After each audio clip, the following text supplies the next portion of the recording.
Meus queridos, abra a sua Bíblia aí, em Romanos, no capítulo 13, e nós vamos ler a partir do versículo 8.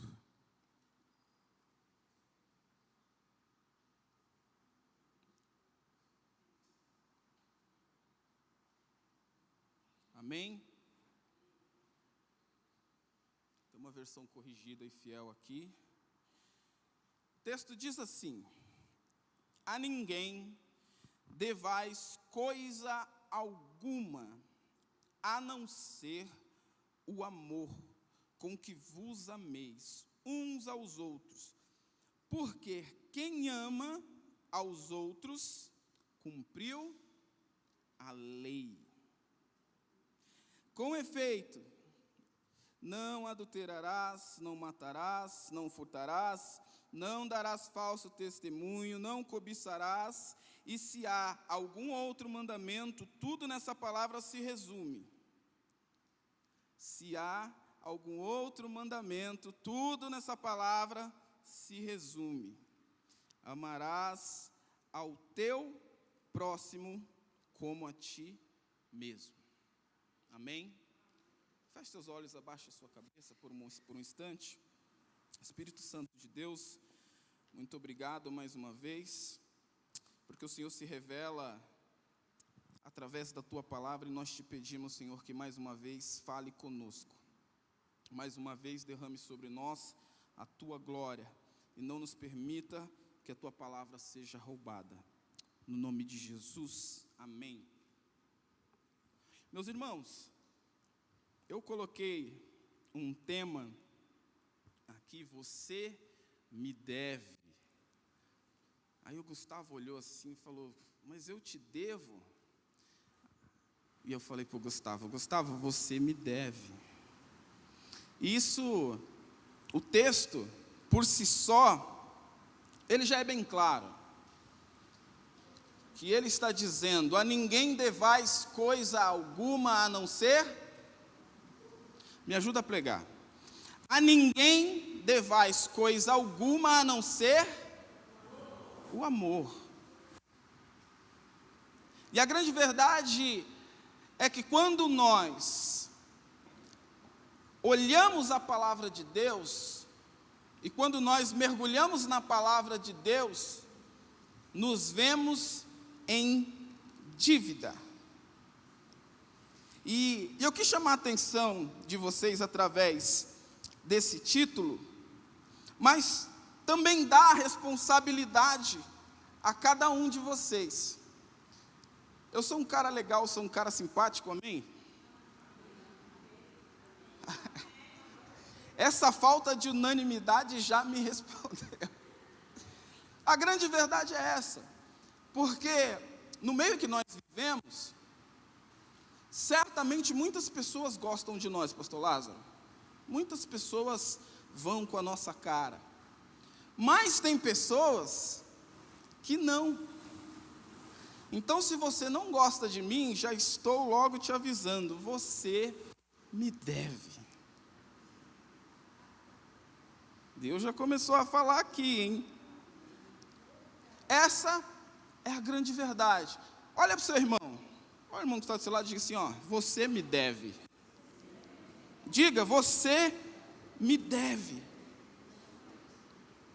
Nesses últimos tempos, e como o pastor Ronildo acabou de fazer esta oração, talvez tenha sido um dos momentos mais confusos de toda a trajetória da igreja cristã, ou pelo menos do evangelho até aqui. E essa polarização que nós tivemos nos últimos tempos, por causa de política, revelou de fato o que muita gente tem dentro do coração. Colocou para fora o que estava dentro do coração de muita gente. Vocês viram, e o que é mais triste, na verdade ainda, são de pessoas que se dizem cristãs, que professam a fé, que seguem o Evangelho de Cristo, criticarem uma outra pessoa, ou até mesmo, falarem palavras ruins para pessoas que votaram em uma pessoa que não era da vontade dele. Eu vi pessoas, irmãos, que estavam maltratando pessoas do Nordeste simplesmente por causa de uma opção de voto. E eu estou dizendo porque tinha amigos, eu vi pessoas cristãs que dizem conhecer o Evangelho agindo desta maneira. Eu vi pessoas brigando, pessoas discutindo por causa disso. Amém? Eu estou falando alguma mentira aqui, ou vocês viram também a mesma coisa que eu? Eu vi coisas que eu não conseguia entender e o meu coração cada vez mais ia se fechando, porque parece que as pessoas se afastaram do Evangelho.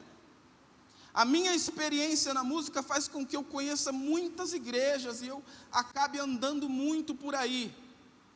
E eu fui em determinados lugares do qual não parecia igreja. Eu fui tocar numa igreja aqui em São Bernardo, e era um culto, um aniversário, uma igreja grande para 3.000 pessoas, 4.000 pessoas.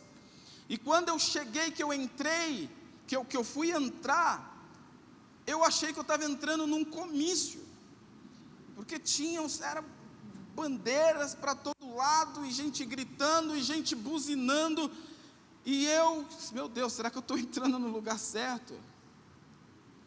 E aí eu entrei, e aí eu vi pessoas, em vez de pregar a palavra, falando para palavras de ordem, falando coisas que nada a ver tem com o Evangelho. E eu fui em bastante lugares assim, muitos lugares assim. E aí eu ficava pensando comigo mesmo, se eu sou uma pessoa que não acredita no candidato que essas pessoas estão votando, como eu me sentiria dentro desse ambiente? Como uma pessoa que não acredita numa mesma posição, pastor, conseguiria subsistir dentro daquele ambiente? E sabe que eu comecei a conversar com algumas pessoas, não vou revelar quem, mas muitas pessoas estavam envergonhadas de dizer que acreditavam em outro candidato, simplesmente pelo fato de estarem acuadas, porque tudo foi passado de uma forma muito agressiva, e eu fico me perguntando, onde está o amor? Talvez a gente não tenha parado para perceber uma bandeira que é levantada hoje, e esta bandeira fala sobre armamento. Eu não sei quanto a vocês, mas para mim só existe uma função para a arma, e é tirar a vida do próximo. Eu tive uma experiência uns anos atrás, eu era jovem, e nós estávamos, eu e meu pai, numa tarde, indo visitar um amigo, e na volta, nós estávamos passando por um lugar, e um homem queria levar o carro, eu não sei o que ele queria fazer, mas ele veio para cima de nós, ele pegou uma arma e ele atirou. Quando ele atirou, no reflexo meu pai acelerou, e nesse reflexo levantou a perna, para tirar o pé da embreagem. O camarada abaixou a arma, porque ele queria acertar a cabeça do meu pai. A arma atravessou a lataria, quebrou o vidro, entrou dentro da perna do meu pai. A gente desesperado saiu correndo para o pronto-socorro. Eu tirei a minha camiseta, amarrei na perna do meu pai, e a gente foi ser atendido no pronto-socorro. Depois disso, irmãos, eu comecei a ter problemas com armas. No sentido, o Célio está aqui, ele é testemunha, por algumas vezes a gente jogava bola junto, e aí, uma outra vez nós tomamos enquadro. A polícia enquadrou a gente jogava bola à tarde, porque todo mundo trabalhava de manhã, a gente escolhia uma quadra pública, a partir das 10 horas a gente ia jogar bola. Então, às vezes, pintavam um enquadrozinho, né? O que vocês estão fazendo? Para onde vocês estão indo? Eu lembro uma vez que eu tomei um enquadro da polícia, isso já há um tempo, já tinha passado isso há muito tempo atrás. Mas a polícia me enquadrou, e quando ela me enquadrou, que o policial apontou a arma para mim, eu comecei a tremer de uma maneira que eu não me controlava. A perna tremia absurdamente, só por causa da presença da arma do policial apontando para mim. De fato, que o policial olhou para mim e pensou: você está devendo? O que está acontecendo? Por que você está tremendo tanto? E eu tive que explicar para o policial. Falei: meu querido, eu passei por isso e eu não consigo, eu estou tendo essa reação. A Tami é testemunha. E aí eu fico imaginando, eu fico olhando onde nós nos perdemos dentro do que o Evangelho ensina, dentro do que é a verdadeira mensagem da palavra de Deus. Ame ao próximo. Talvez seja difícil dar um glória a Deus hoje, mas é necessário entender que nós estamos em dívida. Eu estava parado agora, acho que foi antes de ontem, que eu fiz um evento na Batista do Povo. Eu estava na frente da igreja, e passou uma moça por mim assim, e olhou para mim e falou: vocês vão se arrepender do que vocês fizeram, vocês vão ter vergonha do que vocês fizeram. Eu não entendi, pastor Lázaro. Sabe, uma pessoa aleatória passou assim, e aí eu fiquei olhando para aquela moça, tentando entender, quando foi que nós passamos de ser aquele povo amoroso, aquele povo que cuida, aquele povo que zela, aquele povo que segue os princípios da palavra de Deus, e nos tornamos pessoas que já não são tão bem vistas.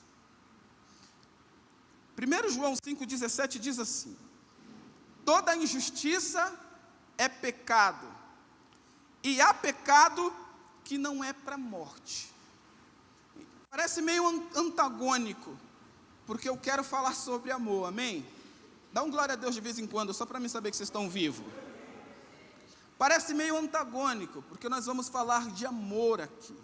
Mas não tem como eu falar de amor sem eu falar antes sobre o pecado. E está dizendo aqui: toda injustiça é pecado, e há pecados que é para a morte e pecados que não são para a morte. Aí eu te pergunto: existe pecadinho ou pecadão? Existe pecadinho ou pecadão? Existe. É exatamente o que está dizendo aqui. Olha só, vou dar alguns exemplos. Mateus 12, 32 disse: todo aquele que disser uma palavra contra o Filho do Homem será perdoado, mas quem falar uma palavra contra o Espírito Santo não será perdoado, nem nessa terra, nem na que há de vir. João 19 diz assim: respondeu Jesus: nenhuma autoridade teria sobre mim, se de cima não te fosse dado. Por isso, aquele que te entregou a mim, maior pecado tem. E aí a pergunta é: por que eu preciso entender se existe um pecado maior e um pecado menor? Para mim poder pecar em paz? Não. Eu preciso entender que existe determinados tipos de pecados, porque eu consigo entender onde eu estou errando mais. Uma vez, um jovem me perguntou: existe um pecado na Bíblia que não tem perdão, e E eu estou com medo de ter cometido esse pecado. Eu tenho orado a Deus para mim não ter cometido esse pecado. Eu falei para ele, a sua preocupação já respondeu a sua pergunta. Você não cometeu esse pecado. Porque se o seu coração está te acusando, você está arrependido, então quer dizer que o Espírito Santo mora aí, você não cometeu esse pecado. Agora, no saco de pecado, é melhor você pegar tudo, jogar dentro do saco de pecado, e é considerado pecado. E aí, o bom é procurar não pecar, amém? Agora, Tiago 1,14 diz assim, cada um, porém, é tentado, quando atraído e engodado pela sua própria concupiscência. Ou seja, vou resumir, a tentação é a vontade de fazer o que eu quero, mas eu não. Me ajuda a pregar. A tentação é a vontade de eu fazer o que eu não devo. Pecar é justamente eu fazer o que eu não devo fazer. Vocês entenderam isso? Então o que é pecado? Pecado é justamente eu fazer o que eu não devo fazer. Agora, se o amor, ele é o maior de todos os mandamentos, se eu não amo, a falta de amor só pode ser o maior de todos os pecados. Eu quero ver que o crente que vai dar um glória a Deus bem forte aqui hoje. Não sei se vocês entenderam. Pecado é eu fazer aquilo que eu não devo. Mas quando eu não faço aquilo que eu devo, eu peco. Então também é pecado não fazer aquilo que eu devo fazer. E a Bíblia está dizendo, o que eu preciso fazer? Eu preciso amar o meu próximo. Romanos 13:8, a ninguém devais coisa alguma, senão o amor recíproco. Quando você encontra Jesus e começa a viver o Evangelho de fato, você já adquire uma dívida tremenda. Porque você não pode ser igual às outras pessoas. Se o Espírito Santo está em você, você precisa ser mais parecido com Jesus. E que amor é esse? Que amor é esse que eu estou em dívida com meu irmão? Que tipo de amor é esse? João 13:35 diz, nisso conhecerão todos que sois os meus discípulos, se tiverdes amor uns com os outros. Então, meu irmão, não tem como ser discípulo de Cristo se você não manifestar o amor. Não tem como ser de Jesus sem manifestar aquilo que ele expressa de tão mais precioso, o amor. Como eu vou ser mais parecido com Jesus? E Jesus, ele, através da sua palavra, ele nos ensina que nós precisamos aprender a amar. E Jesus nos ensina a amar. Jesus, ele nos ensina a amar. O amor, ele é um dom, mas também o amor dá para aprender. E eu preciso aprender todos os dias como amar ao meu próximo, como amar o meu irmão. Marcos 11 fala sobre o amor através do perdão. Versículo 25 diz, quando vocês estiverem orando, perdoai, e se tem alguma coisa contra alguém, para que também o vosso Pai que está no céu, vos perdoe as vossas ofensas. E eu acho engraçado aqui, pastor Lázaro, que ele fala, quando você estiver orando, perdoai. E por que ele fala, pastor Josué, que você, quando você estiver orando, você perdoar? Porque quando você está orando, você está falando com Deus, então não adianta, você não vai mentir. Ou você vai perdoar de coração, meu irmão, ou não vai funcionar. É por isso que Jesus Cristo vai nos ensinar através de uma oração. Ele vai falar, quando vocês forem orarem, vocês orem assim, ó Pai, perdoa os meus pecados, as minhas ofensas, assim como eu também perdoo a quem me tem ofendido, a quem tem feito alguma coisa por mim. Então, quando você se ajoelha para orar, irmão, você tem que perdoar, você tem que manifestar o amor. Tem muita gente, e eu gosto disso, que fala, Deus é justiça, amém? Deus é justiça. Então, se nós queremos viver a justiça de Deus e o favor de Deus, se nós queremos de verdade ser perdoado, nós temos que perdoar também. O que é justo através do perdão é a reciprocidade da troca. Você me ofendeu, eu te perdoo. Aí Jesus fala, e você também pecou e por isso eu te perdoo, porque você perdoou o seu irmão, você amou ele e isso eu vou te amar também. É amor através do perdão. E Jesus ensina, perdoa os meus pecados, assim como eu também perdoo. E essa é a maior demonstração do amor de Jesus Cristo para as nossas vidas.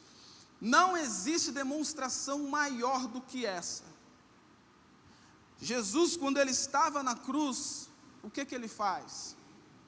Ele olha para todos aqueles que estavam crucificando ele, para todos aqueles que estavam humilhando ele, para todos aqueles que estavam maltratando ele, para todos aqueles que estavam judiando ele, ele olha para essas pessoas e fala, Pai, perdoa, eles não sabem o que fazem. Que lição linda de Jesus. Perdoa eles estão acabando comigo, mas perdoa ele. Aí, meu pastor, você pode dizer, mas é Jesus, né? É Jesus, eu não sou Jesus. Eu tenho um amigo que estudou comigo, ele é cantor hoje de MPB, chamado Criolo. E numa música dele ele diz assim, usam a desculpa que até Cristo não agradou. Falou, você vai mesmo se comparar com o Senhor? Ele fala assim, aí você fica pensando, nossa, Jesus perdoou na cruz, estavam humilhando ele, maltratando, matando ele, e ele perdoou. Mas quando eu leio Atos 7:60, eu encontro um homem que caiu de joelhos e clamou em alta voz, dizendo, Senhor, não lhes atribua esse pecado. E tendo dito essas palavras, ele morreu. Eu estou falando de Estevão. Meu irmão, Estevão estava sendo apedrejado até a morte. Eles estavam matando ele. Ele estava em dor, ele estava em agonia, ele estava em sofrimento. E aí ele fala, eu sei que eu vou morrer, mas Senhor, se possível, não atribua-lhes esse pecado. Assim como Jesus fez na cruz. Se possível, Pai, perdoa eles. Agora, Estevão era homem como eu e como você? Sim. Estevão nos ensina a testificar qual é o verdadeiro evangelho. Até no seu último suspiro, ele desejou vida para aqueles que estavam matando ele. E será que é isso que nós temos feito nos nossos dias?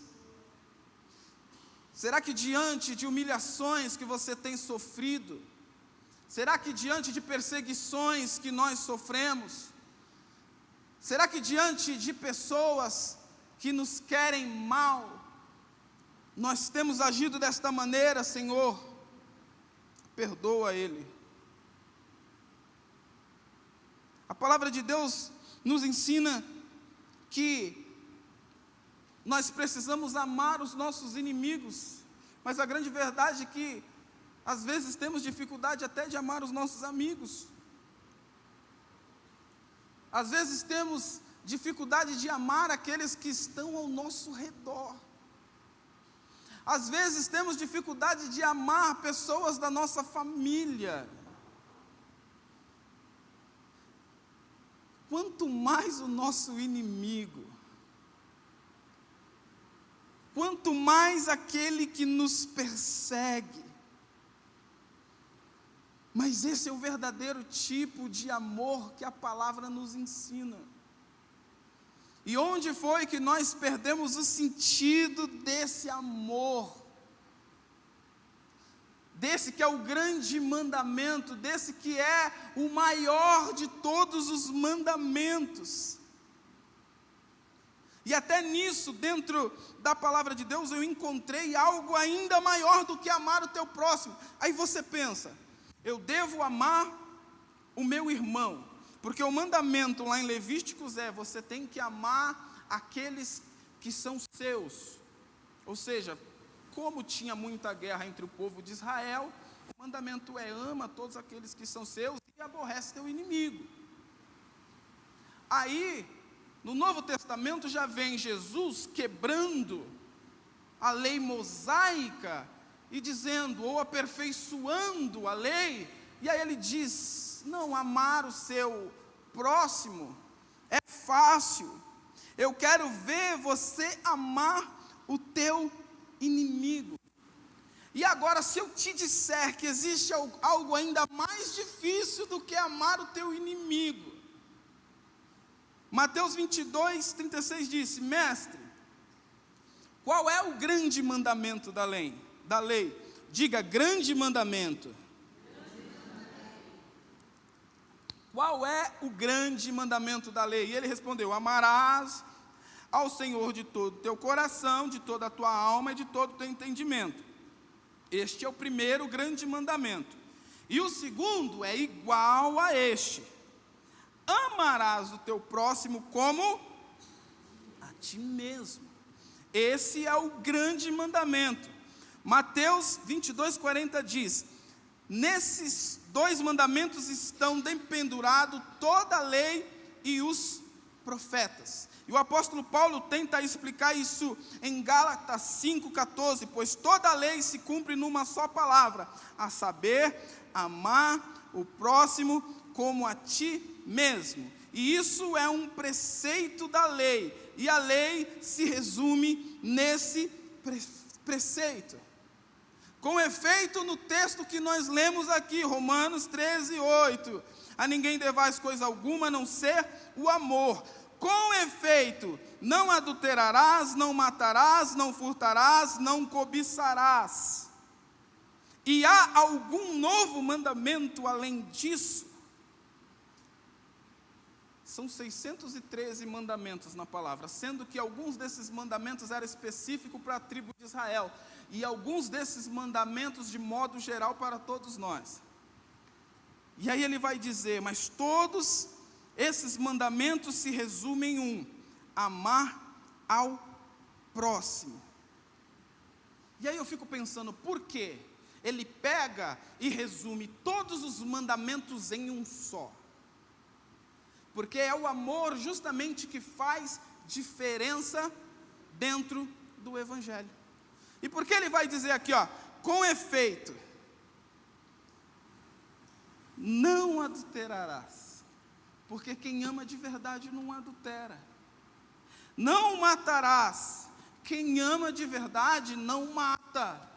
Não furtarás, quem ama de verdade não furta. Não mentirás, quem ama de verdade não mente. Quem ama de verdade não comete essas coisas, porque o amor é maior do que tudo isso. E quando eu amo, eu recebo bênçãos por princípios cumpridos. O amor é o grande mandamento, mas ainda não é o novo. Diga, o amor é o grande mandamento da lei, mas não é o novo mandamento. Como poderia ser novo se está na lei? Porque Jesus, quando ele sobe no monte para pregar, ele diz, você ouviu como está na lei. E aí ele acrescenta, mas eu te digo também, ama o próximo. Ou seja, ele vai lá na lei, Levíticos 19:18, não te vingarás, não guardarás ira contra teus filhos, do teu povo, mas amará o teu próximo como a ti mesmo, eu sou o Senhor. Mas em Mateus 5,46 diz, ouviste o que foi dito, amarás o teu próximo e odiarás o teu inimigo. Ele está se referindo exatamente à lei mosaica. Eu, porém, vos digo, amai os vossos inimigos, bendizei os que vos maldizem, fazei bem aos que vos odeiam, orai pelos que vos maltratam e vos perseguem, para que vos torneis filhos do vosso Pai que está no céu, porque Ele faz nascer o sol sobre os maus e o bom, e faz chover sobre os justos e os injustos. Pois se amar aos que te amam, que recompensa tereis? Então eu aprendi, eu preciso amar. Jesus ensina, eu preciso amar quem está ao meu redor, o meu próximo. Eu preciso amar também o meu inimigo. Eu preciso amar aqueles que me perseguem. Mas ainda há um novo mandamento. João 13:34 diz, um novo mandamento eu lhes dou, amem uns aos outros, como eu vos amei. Dá um glória a Deus de vez em quando. Olha o peso que Jesus colocou sobre nossas costas. Eu não posso simplesmente amar o meu irmão como eu me amo. Amo ao próximo como a si mesmo. E aí eu fico me perguntando, por que amar ao próximo como a si mesmo não é o suficiente? Porque às vezes tem pessoa que nem se amam a si mesmo. Tem pessoas que não têm amor próprio, e como é que esta pessoa pode amar uma outra pessoa como a si mesmo? E Jesus vai continuar, João 15:12 também diz, o meu mandamento é este, amem uns aos outros como eu vos amei. Jesus está nos ensinando um novo nível de amor. Esse é um novo mandamento. Ame ao teu próximo, ao teu inimigo, não como você gostaria simplesmente que você fosse tratado, mas além, você precisa amar como o próprio Cristo amou. E como é que nós podemos amar como o próprio Cristo amou? Em Coríntios 13, ele dá uma pista, ele diz assim, o amor, ele é sofredor. O amor é sofredor. Não por acaso, eu vi um vídeo essa semana, sobre um serial killer americano, matou diversas pessoas, e ele estava num julgamento, e nesse julgamento, os familiares vinham, pastor, e começavam a falar contra esse serial killer, as pessoas quebradas, porque perderam parentes, perderam filhos, e eles amaldiçoando esse serial killer. E o bispo Ronildo é psicólogo, ele sabe que todo sociopata e o psicopata, ele não tem sentimento, ele não esboça as reações, amém, pastor? E o pessoal falando um monte de coisa contra ele. E ele com cara de sarcasmo, não sentindo nada. Pessoa chorando, sofrendo, rasgando o seu coração diante dele, amaldiçoando ele de todas as formas possíveis. E ele olhando como se nada tivesse acontecendo, com um certo sorriso no canto do rosto. Mas aí vem um senhor, chorando. É o único que não estava gritando. Depois eu vou tentar encontrar esse vídeo e mandar no grupo. É o único que não gritava. Era o único que não esbravejava. Ele de voz baixa falou perante o juiz, perante a todos que estavam ali, olhando para este homem que tinha matado seu filho.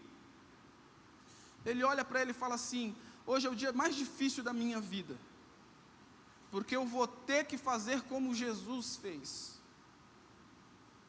E mesmo estando sofrendo, estando em angústia, eu te perdoo. Meus irmãos, esse psicopata começou a chorar. Ele começou a chorar.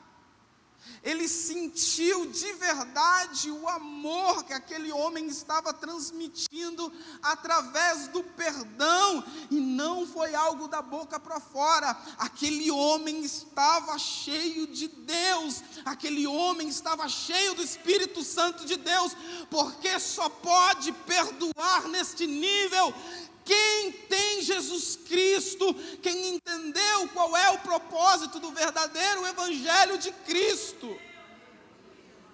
É por isso que ele vai dizer: o amor é sofredor, eu estou sofrendo, você está me maltratando, você está acabando comigo, mas eu te amo e eu te perdoo. Aí ele vai dizer: o amor, ele é benigno, ou seja, o amor, ele só quer o bem do outro. O amor, ele não é invejoso, ele não se vangloria, ele não se ensoberbece. O amor não se porta inconvenientemente. O amor não busca os seus próprios interesses. O amor não se irrita, o amor não suspeita mal, o amor não se regozija com a injustiça, mas se regozija com a verdade. O amor tudo sofre, o amor tudo crê, o amor tudo espera, o amor tudo suporta. Este é o amor que Cristo espera de nós. Nós estamos em dívida. É assim que você tem que me amar, João Pedro. É assim que você tem que amar o seu irmão, a sua irmã. É isso que Deus espera de nós. Um amor real. Um amor puro.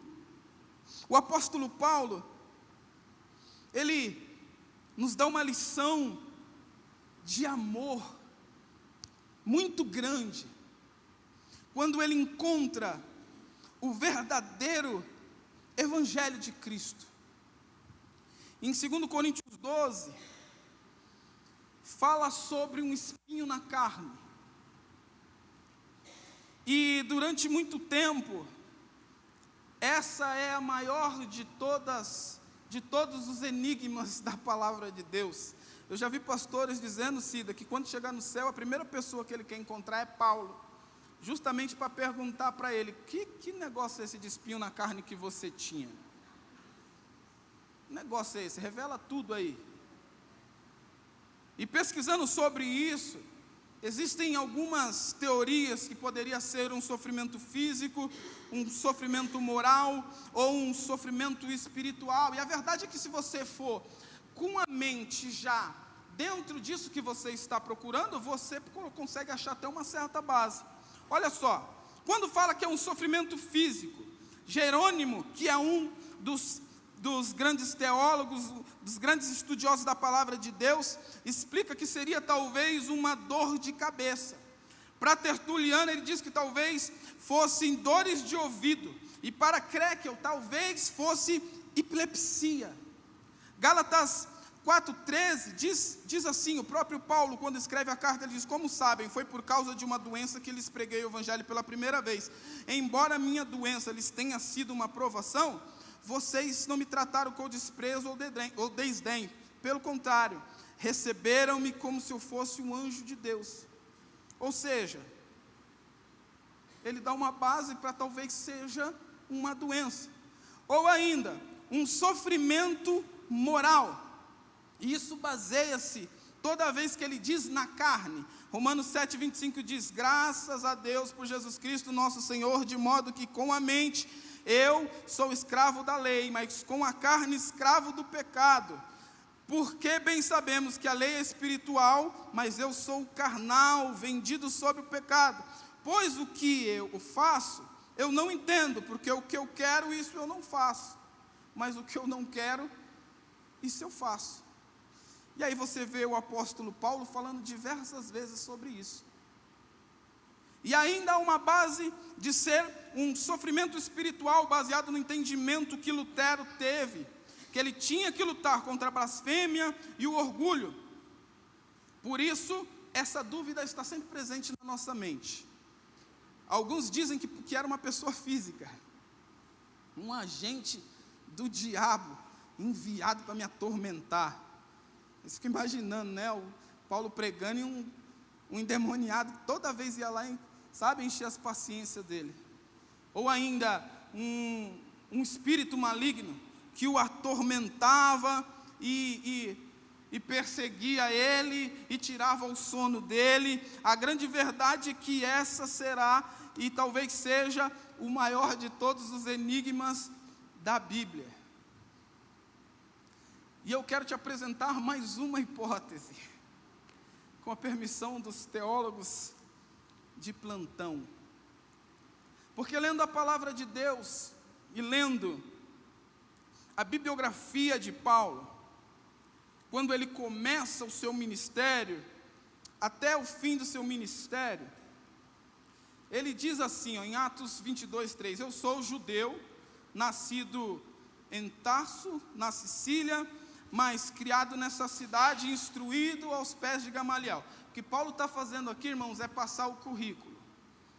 Ele está passando o currículo. Aí ele vai dizer em Filipenses 3:4, embora eu também tivesse razões para alimentar tal convicção, ora, se alguém julga que tem motivos para confiar na carne, eu ainda mais, porque eu sou circuncidado no 8º dia de vida, filho da descendência de Israel, eu sou da tribo de Benjamim, hebreu de hebreu, quanto à lei eu fui fariseu, quanto ao zelo persegui a igreja, quanto às justiças que está na lei, eu sou irrepreensível. Isso aqui é o currículo de Paulo. Ele começa a dizer, eu sou um cidadão romano, mas eu também sou um cidadão de Israel legítimo. E isso trazia sobre Paulo uma certa autoridade. Olha só, fica comigo aqui. Atos dos Apóstolos 22, a multidão acompanhava o discurso de Paulo até o momento que ele disse, então todos ergueram a voz e começaram a esbravejar, tira da face da terra esse tal homem, pois ele não merece viver. Enquanto gritavam, tiraram as capas e jogaram poeira ao ar. O comandante mandou que Paulo fosse conduzido para o interior de uma fortaleza, ordenando imediatamente um interrogatório sob chicotadas. Aí, então, Paulo dá uma carteirada, uma carteirada. Então, olha a carteirada que Paulo dá. Paulo diz assim, ó, por acaso a lei de vocês permite chicotear um cidadão romano? Olha a carteirada que Paulo deu. Isso daqui é entre a primeira e segunda viagem missionária de Paulo, é bem no comecinho do ministério de Paulo. Ele vai dizer, então quer dizer que a lei permite você açoitar um cidadão romano sem antes passar por uma audiência com o seu superior? A palavra que Paulo provavelmente gritou é civis romanos. Quando estavam prestes a chicotear Paulo, ele gritou, civis romanos, ou seja, cidadão romano. A lei Lex Valéria diz: livrar qualquer cidadão romano de tratamentos abusivos e cruéis. Essa é a lei Valéria. A lei Pórcia diz, a qual Paulo citou: nenhum cidadão romano pode ser tratado com brutalidade e violência. O imperador Cícero disse: algemar um cidadão romano é um crime, açoitá-lo é um escândalo e executá-lo é um parricídio. E aí Paulo tem uma audiência com esse superior, e Paulo foge dessas chibatadas. Eu vejo Paulo aqui usando de uma autoridade humana, que era lhe dado pelo simples fato dele ser um cidadão romano. Mas aí, quando você vai vendo a trajetória de Paulo, ele nunca mais, na palavra de Deus, usou isso.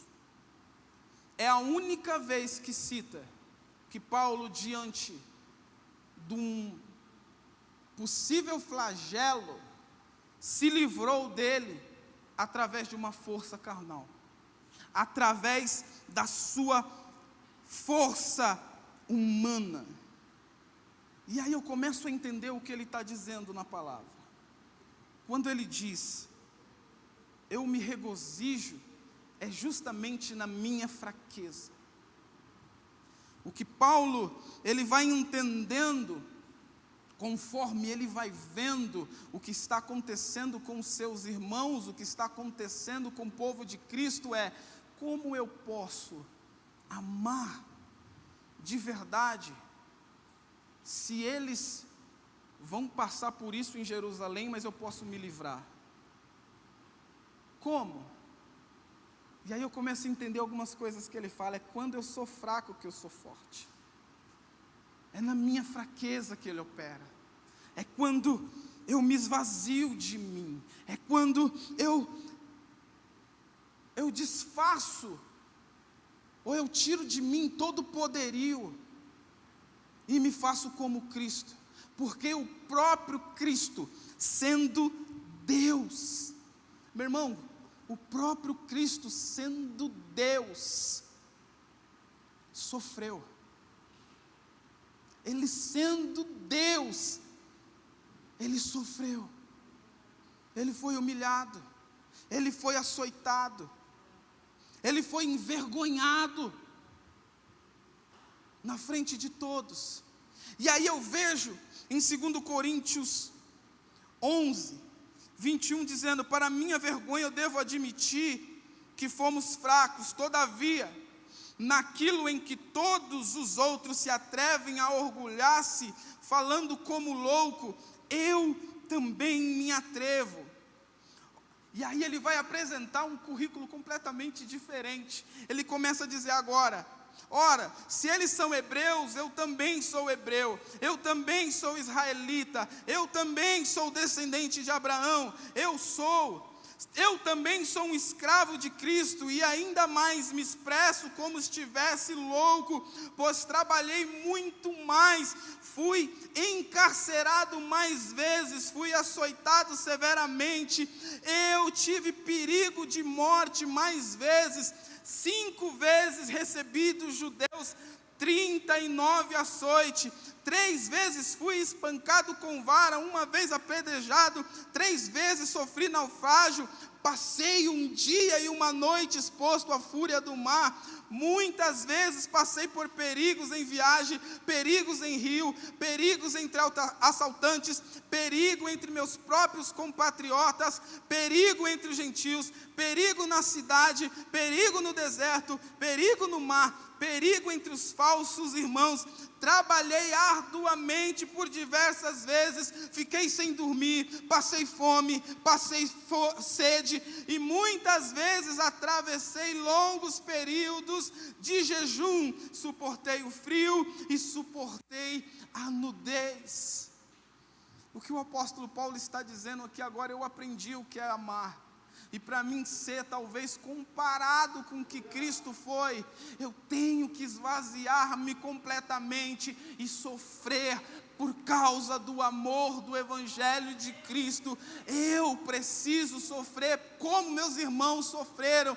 Ainda que alguma autoridade eu tivesse na terra, eu vou me despir, porque o amor de Cristo é o suficiente na minha vida, e o seu poder se aperfeiçoa justamente na minha fraqueza. E quando eu admito que eu sou fraco, Ele me faz forte. Quando eu admito que eu sou pecador, Ele me purifica. Quando eu admito que eu não tenho capacidade de amar como Ele me amou, eu começo a aprender um pouco mais sobre o que é a verdade do Evangelho de Cristo. Eu preciso aprender a amar.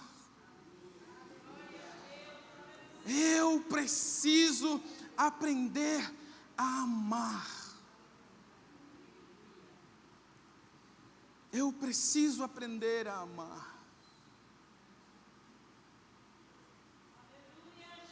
Eu preciso fazer o exercício do amor todos os dias. E talvez o primeiro lugar que você precise começar neste momento é dentro da tua casa. Talvez hoje é dia de você fazer uma ligação da qual você não quer fazer, mas você precisa fazer esta ligação. O Espírito Santo de Deus está falando conosco. Talvez você precisa ir até alguém e dizer: querido, eu te amo, me perdoa. Simplesmente me perdoa.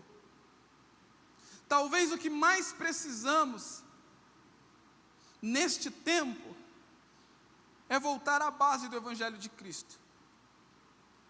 Ser pessoas que amam mais. Ser pessoas que amam mais. Ser pessoas que se revelam a outras através do amor. Eu sempre ouvi dizer que Deus se revela a nós com aquilo que nós acreditamos sobre Ele. E se você é uma pessoa amorosa, Ele vai se revelar a você com amor. Se você é uma pessoa que perdoa, Ele vai se revelar a você com perdão. Se você é uma pessoa bondosa, Ele vai se revelar a você com bondade. Se você é uma pessoa pura, Ele vai se revelar a você com pureza.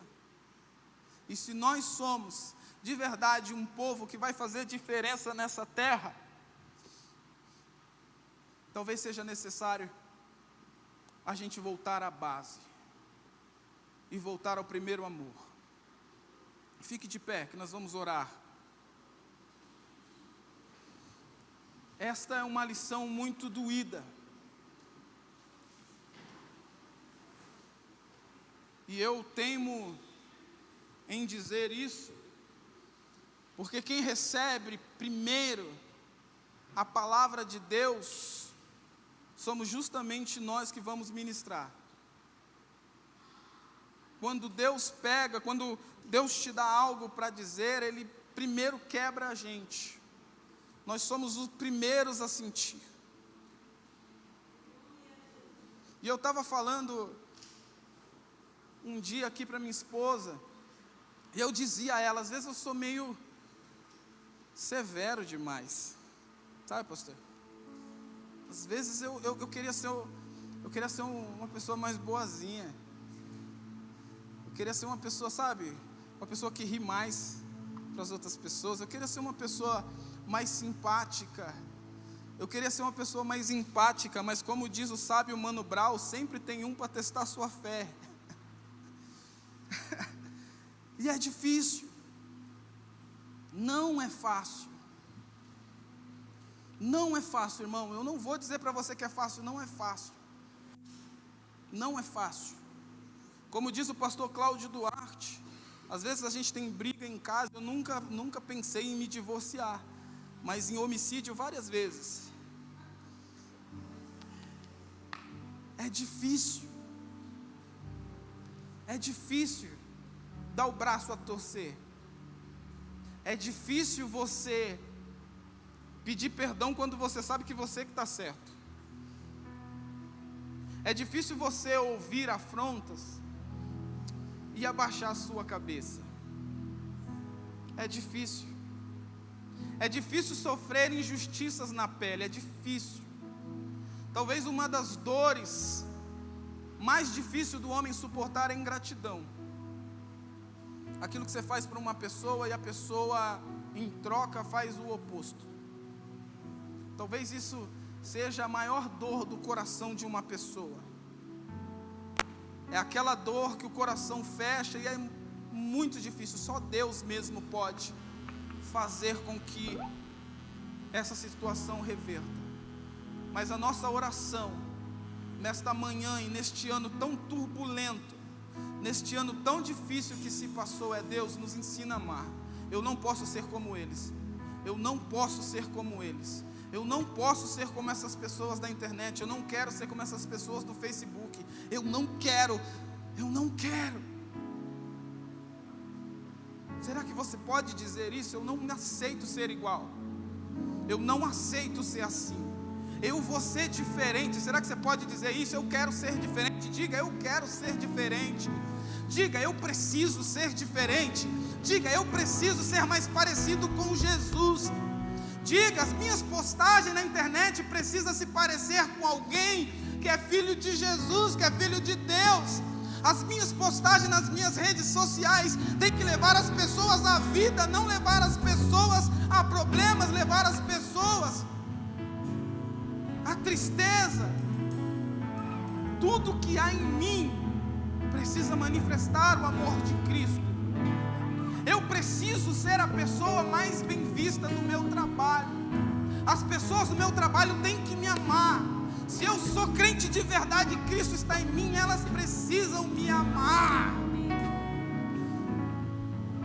Eu preciso ser uma pessoa bem-quista na faculdade. Eu preciso ser um líder de louvor amado, amém. Eu preciso. Nós precisamos. Quando o pastor, ele olha para você, quando você entra ali, qual é o sentimento do pastor ao seu respeito? Você já parou para pensar nisso? Eu estou falando isso porque isso é pessoal. Eu senti isso quando eu estava no Paineiras. Eu ouvi diversas vezes, o pastor Ronildo me falou isso, o pastor Josué me falou isso. Ele falou: quando você chegar, tenta cumprimentar o máximo de irmãos que você precisa, que você conseguir. E eu comecei a fazer isso. E aí uma irmã olhou para mim e falou: nossa, eu sempre quis te dar um abraço, mas você nunca veio até mim. Quantas e quantas vezes eu ouvi isso, Tamires? Eu ouvi isso de amigos próximos. Só quem me conhece de verdade sabe. Eu ouvi isso várias vezes. Eu achava que você era um mala sem alça, um cara arrogante. Mas quando eu te conheci, eu vi que não era. Simplesmente pelo fato que às vezes nós nos portamos de uma maneira com que as pessoas olham para a gente diferente. Só que quando nós aprendemos que de fato nós precisamos manifestar o amor de Cristo, você chega perto das pessoas e arranca sorriso dessas pessoas. Eu abraço muita gente aqui, talvez eu nunca te dei um abraço, mas eu quero te dar um abraço no nome de Jesus. Tem pessoas aqui que eu comecei a amar de graça. Sabe, aquela pessoa que o santo bate, como diz lá fora, o santo bateu. E aí eu fiquei pensando nessa expressão: como pode o crente dentro da igreja ter divisão com outra, se o santo que está dentro dele é o mesmo? Irmãos, o santo que está dentro de mim, o Espírito Santo de Deus, o seu santo tem que bater com o meu. Porque se não bater, alguma coisa está errada. Se não bater, ou dentro de mim ou dentro de você, tem um santo diferente. Mas se nós somos filhos de Deus, se nós estamos debaixo da mesma graça, se nós vivemos o mesmo evangelho, e se nós somos uma família, nós iremos nos amar cada vez mais.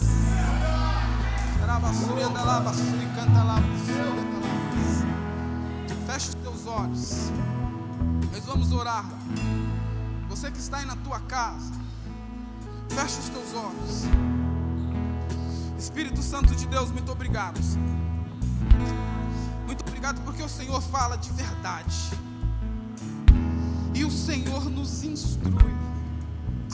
Jesus Cristo amado, obrigado porque o Senhor nos deixou um manual de como aprender a amar, de como sermos pessoas melhores, de como sermos úteis de verdade nessa terra, de como sermos pessoas diferentes.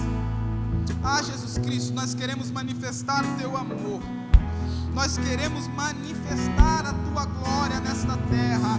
Nós não aceitamos ser pedra de tropeço na vida das pessoas que estão lá fora, mas pelo contrário, eu quero que as pessoas passem na frente dessa igreja e sintam o amor que é transmitido através deste lugar.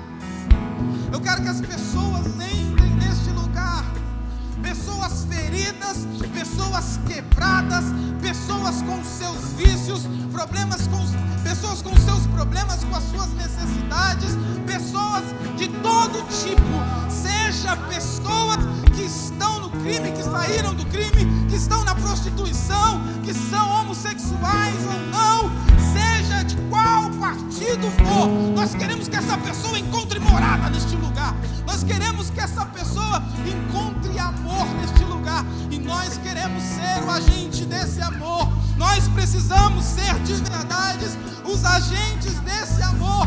Nós queremos, Espírito Santo de Deus, manifestar este amor.